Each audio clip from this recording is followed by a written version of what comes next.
So now we're venturing into the region that is known as Chapter 23. Again, this chapter is being split because it was too long. I find it interesting. I haven't had any likes yet on Chapter 22. And it's where all the shit hits the fan with Pony and his revealing of his power. That's Chapter 22. I wanted to get across to my readers just how much of an ass kicker Pony is, but no likes on that chapter. What I find interesting, this is just a side note, what I find interesting is it seems to me that the chapters that have the most positive response, that get the likes, are the ones that center around creating warm fuzzy feelings, good happy feelings, like the scene where Avalar hugs Galen on the trail. You know, just stuff like that. The ones that don't have a lot of impressive power, oh my gosh, she's rebuilding a city, oh wow, woohoo, but have more to do with the characters getting to know each other and forming friendships. You know, I think that's just really kind of revealing to human nature in general. What strikes a chord in us is not the impressive special effects, you know, like what we see in movies, but it just comes down to the simplest things, like a hug on the trail. Chapter 23 does have a little bit of darkness in it, just a little, just like that, yeah, just okay, but it's not really dark. It's just a little. What's funny is when I wrote this, I was a Christian, and I had to battle with myself the understanding that I had darkness in me to be able to write this kind of stuff. I had to have had darkness in me, right? And then, you know, it's kind of like you have to look in the mirror and be totally honest with yourself that we all do. We all have darkness. We all have goodness. We all have the capacity to, you know, think things that may, you know, just whatever. It doesn't mean that we're bad people. It means that, excuse me, we're human. We're human beings. Human beings are, you know, that this is human nature. There's things about us, if we're honest, there's things about us that we're not completely proud of. And I think religion preys on that. They know that, and they try to bring that out. And you know, you do this and you do this, so you're really a bad person. You really need this, right? No, you're not a bad person. Being that you're able to do good and be a good person and care for others, in spite of the darkness that you have in you. That's what it's, in my opinion, that's what makes a good person. Somebody who isn't a good person is somebody who isn't able to hold that animal, whatever, wolf in them at bay. You know, we all have a wolf in us. I read where I get the dark stuff comes from my imagination, but it also comes from some of it's personal experience, unfortunately, but some of it's also from what I've read. I read a lot of fantasy. There's a lot of dark stuff in fantasy. You know, there's different kinds of fantasy. I like sword fighting and sword and sorcery kind of stuff. And there's a lot of dark stuff. So, you know, if people are shocked when oh my God, Diane wrote that? Yeah. So anyway, Chapter 23, this was a really long intro. I'm going to go ahead and start the chapter now. Song of Mornius, Chapter 23. Slowly Galen walked through the reformed pillars of Halram's temple. With 4 on each side, they led like teeth toward the temple's open throat. Approaching one, Galen removed his gloves to examine the stone. The granite was solid, a flawless replica of what it had been. "Do you remember this place?" Pony asked softly, but his voice seemed far away. Shrugging his shoulders, Galen climbed the 3 alabaster steps to the entrance. Mornius keened as he crossed the threshold. For an instant the skystone burst into flames. "Clearly Halram remembers," Pony observed. "Is he speaking to you, Galen? Do you ever feel like you know things you cannot possibly know?" The temple's quiet was absolute. Carefully Galen crossed to a round mosaic, an exact twin of the one in the castle's library. Somehow this had survived Tyrdahn's restoration. The chips were melted, their edges pitted and browned, yet the design endured, depicting the death throes of one star, the infusion of its life into another. Galen barely gave it a glance as he approached the dais. He had studied this mosaic already, had agonized over its meaning. It resurrected dreams he did not relish, memories Halram would never forget. He scrutinized the well-lit chamber. Halram's temple was octagonal in shape, its dense walls of heart granite sweeping up into a dome above his head. Like the mosaic, he knew this place, every corner and wall. He recognized the stone, molded especially thick like the heart of a mountain would be thick. This is where Halram had fled to after his fall, where he had, with the Eris elves' help, created Mornius. Galen stared at the empty altar where the skystone from Earth had once rested. All around him lanterns flickered, revealing patterns of gray in the stone, patterns different than what they had been before. So the temple had changed. Galen focused hard on the flaring lamps. He glanced behind him at the winged elf. "Old magic," Pony said, smiling, "does have its uses." He paused. "Do you recognize this place, Galen? You should, you know. It is unique in the world, wrought of the purest and hardest of stone. It shielded Halram from the world for many years." Galen stared at him. It was true, he did remember, but how could he, when all through his childhood he had never left Mount Deshea? "You are blind to yourself," Pony told him softly. "You do not see what it is you become." The elf clasped his arm. "You give us all a second chance. No, don't look away. Now is the time you face up to who you are and what this thing is you hold. Hear me," the winged elf urged. "Not long ago Sephram came to me on my mountain, or he tried to. He wanted to end it, this stalemate with Malian. I showed him a vision of you, Galen. I convinced him to forbear, to give us all this final chance." Galen shook his head. "I don't want to be everyone's final chance. I'm nothing," he said bitterly. "I am just—" Mornius trembled. Galen leapt backward as blue fire sluiced down his arm, spilled in sputtering bursts from the skystone to the floor. Then Galen felt it, a crackling jolt of power. Old magic shouted across the vaulted room. He stared at the elf, knew at once he wasn't the source. Pony's might was saber sharp, tempered and honed like folded steel. The elf mage kept it under rigid control, away from Halram's touch.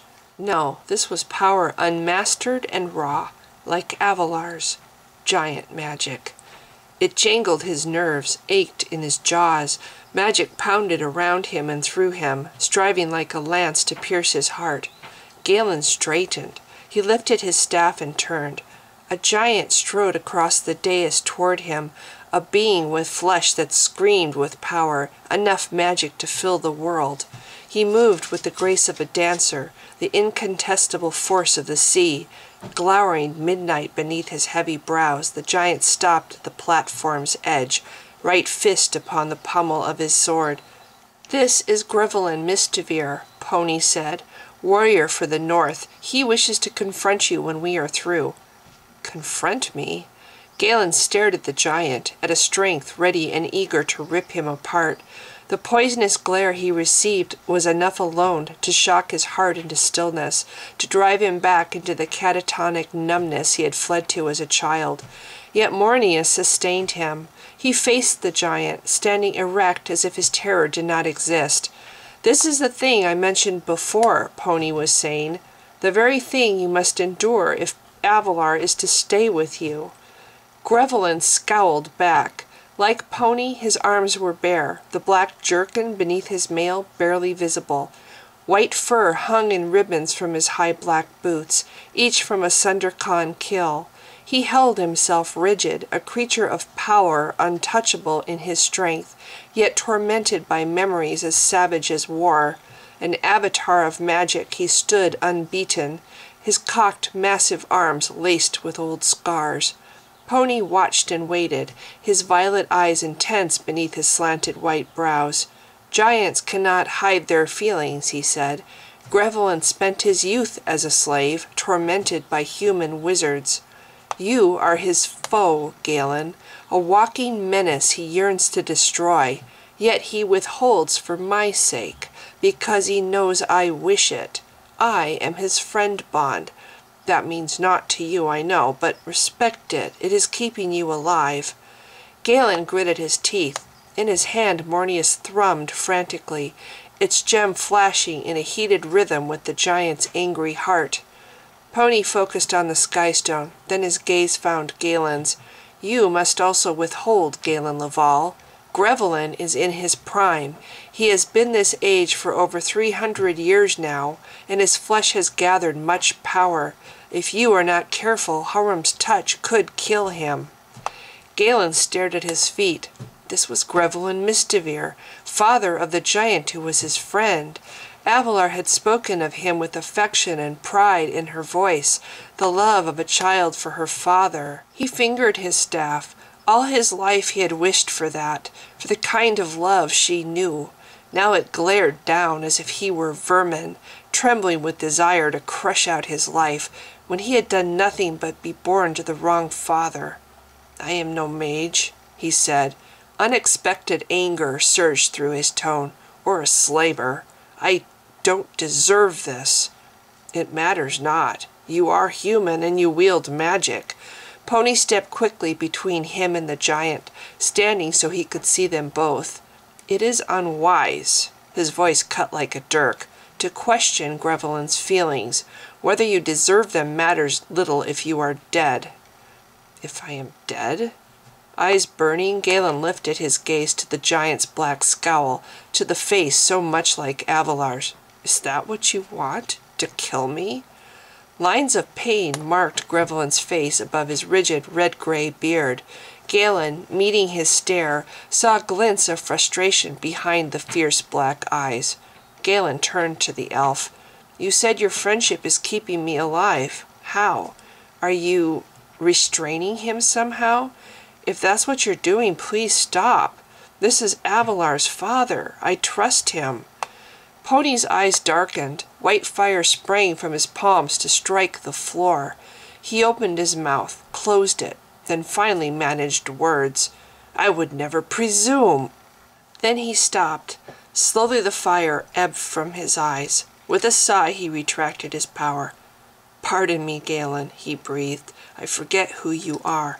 No, of course I do not restrain him. I am a friend of giants, not a slaver.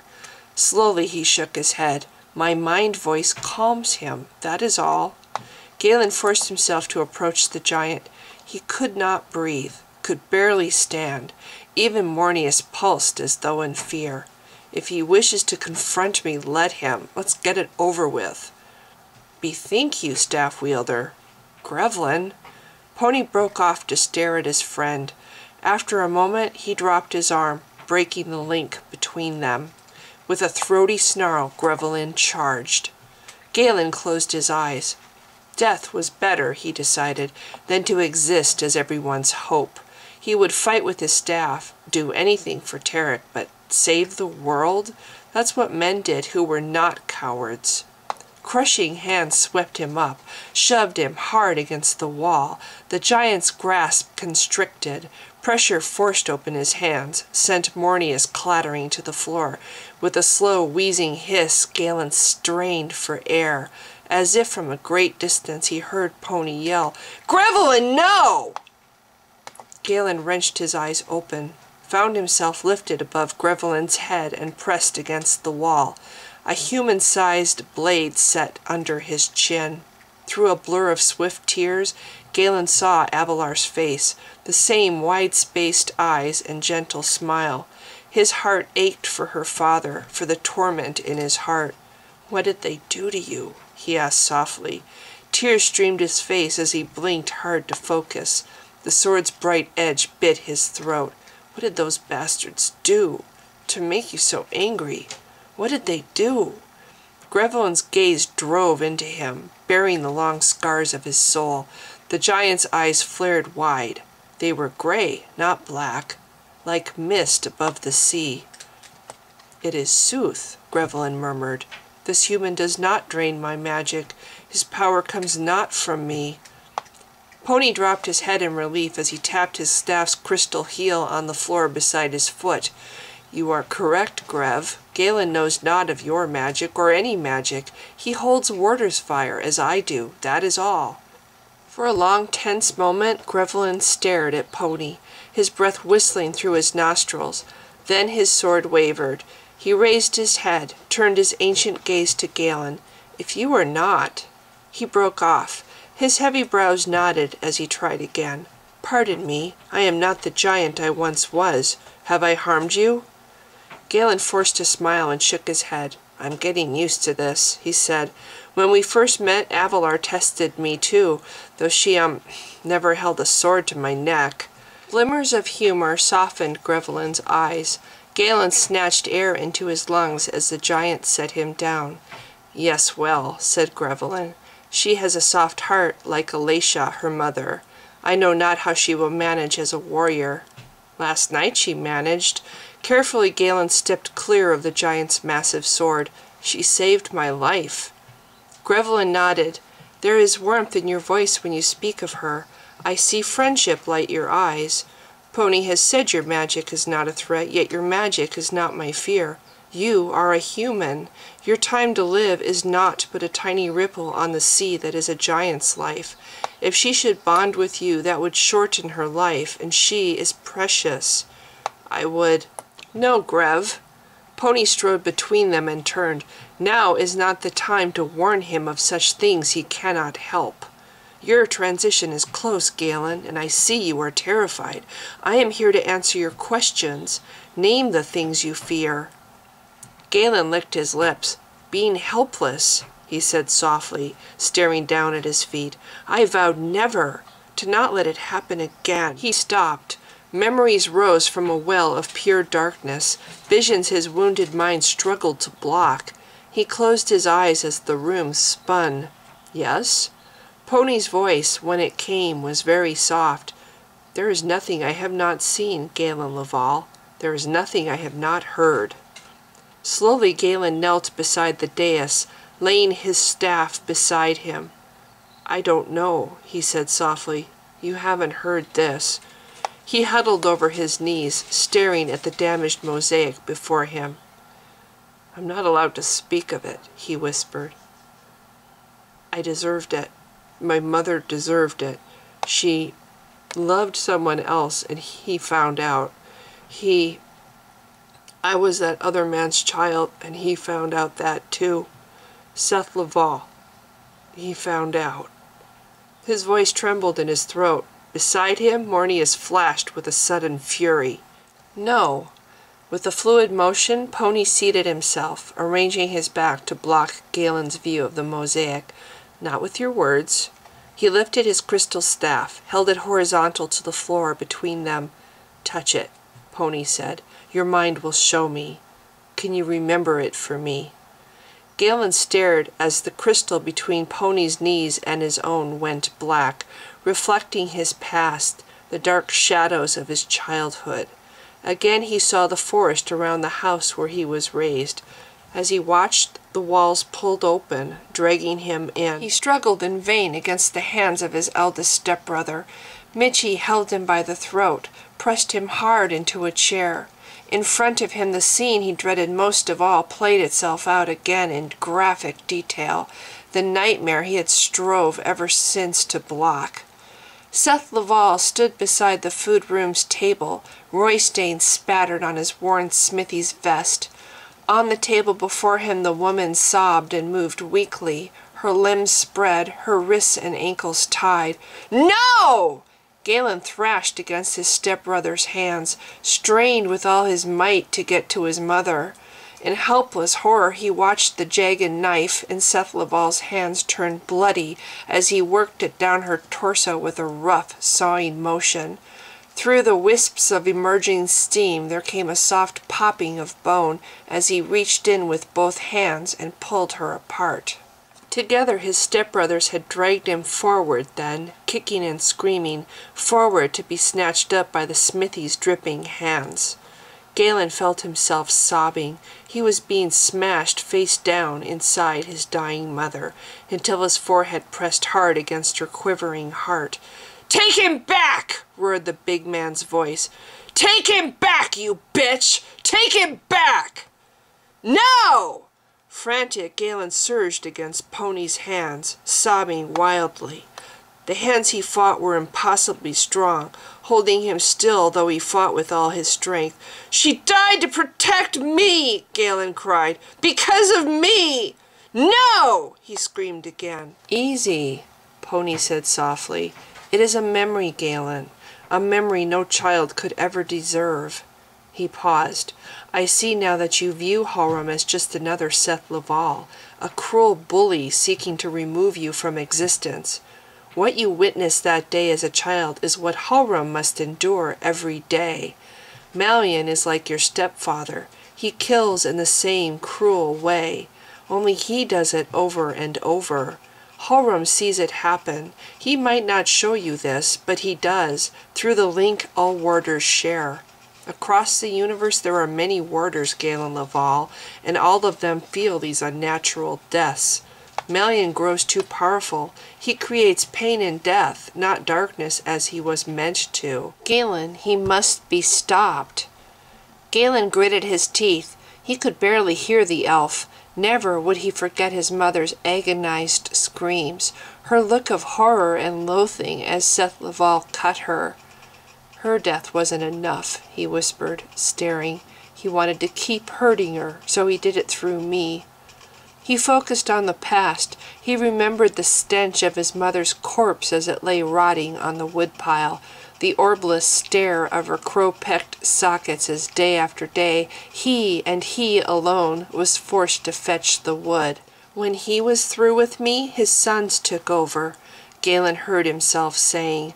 Their favorite game was hangman. There was a log over Deshea Gorge. They'd tie me there, by one ankle, and leave me overnight. The log was close to falling into the river, if a bear had come or a strong enough wind. "I was 8, Galen whispered. Pony's eyes were fierce before him. "I never knew," he said, his voice tight with suppressed rage. "Through my starstone, I checked on you from time to time. I was waiting for you to begin to discover Halram. I saw that your life was difficult, but I never—" He shook his head. "I saw mere glimpses. You slept in the barn. I knew you stayed sometimes in darkness." "The cellar," Galen whispered. "He'd locked me there when he took his sons to town." "I will find him," said Pony. "He and his offspring will be punished, I promise you. Humans are a part of this world now. Here on Talankai, such things are not tolerated by the elves." Blinking hard to clear his tears, Galen shook his head. He studied his hands. "I killed him. Myself," he whispered. "He was drunk. He was trying to put me on that table, and I panicked. I panicked," he finished lamely. "I wanted it to stop." Pony was silent, pensive, his face turned away. The muscles of his forehead worked beneath his taut skin. Watching him, Galen wondered why he would so open himself like this to a mage who was almost a stranger, yet there was a quality about Pony and a strength that demanded honesty. "You deserve no punishment," the elf said finally, "and Tarek Florn knows this. He is a human with rare insight, I see." Galen shuddered. In mute silence he stared at the elf. Pony met his gaze. Malian is Seth Laval, and that every day he commits the same atrocities your stepfather did, inflicts them on innocent people. You are no coward, Galen. You believe you are, I know you do, but bethink you. The words of your stepfather harry you like whips in your head, but he was wrong. Who was it today who braved my fire to stop Avalar from being hurt? Who was it who stood right here in this room to face down a giant in his wrath, fully blooded? Halram has sensed it, and so he has awakened from his slumber. For you will not lose yourself. In sooth, it will be the opposite. You have longed in your heart for this." He gestured to his staff, and within its depths Galen saw himself, back on the trail below the castle, his arms tight around Avalar's neck. "Now you have it, Galen," Pony said gently. "You will still be you, I assure you, but you will be Halram, too." Galen swallowed and focused beyond Pony's shoulder to Grevelin. The giant's gray eyes glistened as he stared back. Like two escaped slaves, they regarded each other. "Would you surrender?" he asked the huge warrior, "now that you're finally free?" Empathy beamed from Grevelin's deep eyes, yet he nodded his bearded head. "Freedom is a difficult word," he said gruffly. "Am I free? My daughter would say not. How can any of us be free with the world in such peril? And if I knew it would succor the world—" He shuddered, the muscles bulging along his jaw. "Yes, in that case I would indeed suffer through bondage again." "It is not bondage," Pony said firmly, climbing to his feet. Galen sneezed as tufts of stray white hair floated from his furry white boots. He nodded as Galen looked up from the floor and into his face. "It is hope, and not only hope. It is you emerging at last into the world as who you were meant to be. You, staff wielder, are becoming strong." Galen savored Pony's words with a sense of growing wonder. It was true. He wasn't the same. He should have been terrified when the priest Nithra had him helpless against the tree. Instead, he had taunted the man. Pony grinned down at him. Galen, holding the elf's bright violet gaze, pulled himself upright before him. In silence he stood facing the elfin mage, while in his mind he repeated the words, the realization, and the dawning wonder it gave him. The grin slowly widened on Pony's face.